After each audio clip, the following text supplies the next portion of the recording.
ಪಿರಿಯಾಪಟ್ಟಣದ ಸಹಾಯಕ ಕೃಷಿ ನಿರ್ದೇಶಕರ ಕಚೇರಿ ಆವರಣದಲ್ಲಿ ನಡೆದ ಕೃಷಿಕ ಸಮಾಜದ ಮಾಸಿಕ ಸಭೆಯಲ್ಲಿ ಸಹಾಯಕ ಕೃಷಿ ನಿರ್ದೇಶಕಿ ಬಿಕೆ ಕುಸುಮ ಮಾತನಾಡಿ, ಮಣ್ಣಿನ ಫಲವತ್ತತೆ ಮತ್ತು ಆರೋಗ್ಯಕರ ಬೆಳೆಯನ್ನ ನಿರೀಕ್ಷಿಸಬೇಕಾದರೆ ಮಿಶ್ರ ಬೆಳೆಗಳನ್ನ ರೈತರು ಪಾಲಿಸಬೇಕು ಎಂದು ರೈತರು ಅನುಸರಿಸಬೇಕಾದ ಪದ್ಧತಿಗಳ ಬಗ್ಗೆ ಮನವರಿಕೆ ಮಾಡಿದರು. ವರದಿ ಎಚ್.ಡಿ. ರಮೇಶ್, ಪಿರಿಯಾಪಟ್ಟಣ. ಒಂದ್ ಎಕರೆಗೆ ಒಂದೇ ಬ್ಯಾಗ್ ಯೂರಿಯಾ ಕೊಡೋದು. ಒಂದ್ ಎಕರೆಗೆ ಒಂದು ಬ್ಯಾಗ್ ಯೂರಿಯಾ ಮಾತ್ರ ಬರೋದು.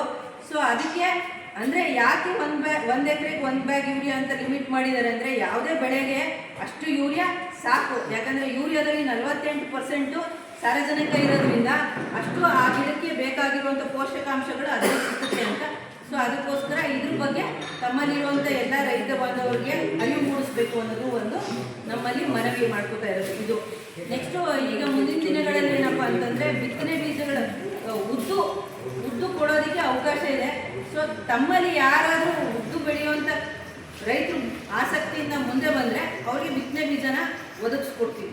ತಾವು ದಯಮಾಡಿ ಏನು ನಮ್ಮ ಕೃಷಿಕ ಸಮಾಜದವರು ತಾವು ಸದಸ್ಯಗಳಿದ್ದೀರಿ ಇಲ್ಲ, ಯಾಕಂದರೆ ಎಲ್ಲ ರೈತರುಗಳು ಬಂದಿಲ್ಲ.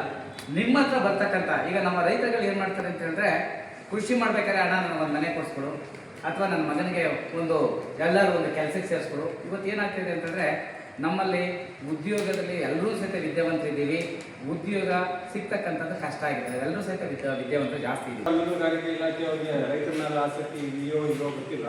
ಒಂದು ಸಭೆಗೂ ಕೂಡ ಹಾಜರಾಗಲಿಲ್ಲ. ಮುಂದೆ ಅವರಿಗೆ ಡೈರೆಕ್ಟಾಗಿ ಆಫೀಸ್ ನಾವು ಭೇಟಿ ಕೊಟ್ಟು ಯಾವ ರೀತಿ ಕ್ರಮ ತಗೋಬೇಕು ಮತ್ತು ಸಾಗರ ಗಮನಕ್ಕೆ ಯಾವ ರೀತಿ ಆಗಬೇಕು ಆ ಕೆಲಸವನ್ನು ನಾವು ಮಾಡ್ತೀವಿ ಅಂತ ಈ ಸಂದರ್ಭದಲ್ಲಿ ಹೇಳ್ತೀವಿ. ರೈತರ ಅಭಿವೃದ್ಧಿ ಅಂದರೆ, ರೈತ ಆಲ್ರೆಡಿ ಈ ವರ್ಷದಲ್ಲಿ ತುಂಬ ಸಂಕಷ್ಟದಲ್ಲಿದ್ದಾನೆ. ನಮ್ಮ ಈ ಮೂಲ ಬೆಳೆ ಶುಂಠಿ ಮತ್ತು ಹೊಗೆಸೊಪ್ಪು ರೇಟ್ ಇಲ್ಲ, ಶುಂಠಿಗೂ ಬೆಲೆ ಇಲ್ಲ. ಅದರಿಂದ ಆರ್ಥಿಕ ಸ್ಥಿತಿ ಹಾಳಾಗಿದೆ. ನಾನು ಈ ಸಂದರ್ಭದಲ್ಲಿ ಮಾಧ್ಯಮ ಮುಖಾಂತರ ಹೇಳಿಕೊಳ್ಳೋದು ಏನಪ್ಪ ಅಂತ ಹೇಳಿದ್ರೆ, ನೋಡಿ, ಈಗ ಮುಂದಿನ ಬೆಳೆ ವಿಶ್ವಾಸದ ಮೇಲೆ ನಮ್ಮ ರೈತ ಬದುಕ್ತಾ ಇದ್ದಾನೆ. ನಮ್ಮ ಮೇಜರು ನಮ್ಮ ತಾಲೂಕಿನ ಎಲ್ಲ ಗೊಬ್ಬರದಂಗಡಿ ಏನಿದೆಯೋ ಎಲ್ಲರೂ ಕೂಡ ಸರ್ಕಾರದಿಂದ ಅನುಮತಿ ಪಟ್ಟಿರುವಂಥ ಗೊಬ್ಬರಗಳು ಮಾತ್ರ ಮಾರಬೇಕು. ನಾನು ಹೆಚ್ಚಿಗೆ ಹೇಳೋಕ್ಕೆ ಇಷ್ಟಪಡೋದು ಕಾರಣ ಏನಂದರೆ, ₹1 ₹10 ಲಕ್ಷಣ ಕೊಡ್ತೀವಿ ಇಷ್ಟ ರೈತರಿಗೆ ಮೂಲಭೂತ ಕೊಡಬೇಕಾಗಿರೋದು ಕೃಷಿನ ಯಾವ ಥರ ಮಾಡಬೇಕು ಅನ್ನೋದನ್ನ ತಾಂತ್ರಿಕ ಮಾಹಿತಿಗಳಿದ್ದಾವಲ್ಲ. ಕಾರಣ ಏನಂತಂದರೆ, ₹1,00,000 ಖರ್ಚು ಮಾಡೋ ಜಾಗದಲ್ಲಿ ₹50,000 ಖರ್ಚು ಮಾಡಿ ಆದಾಯ ತೆಗೆದಿದ್ದೀನಿ ಅಂತ ಹೇಳ್ಬೋದು.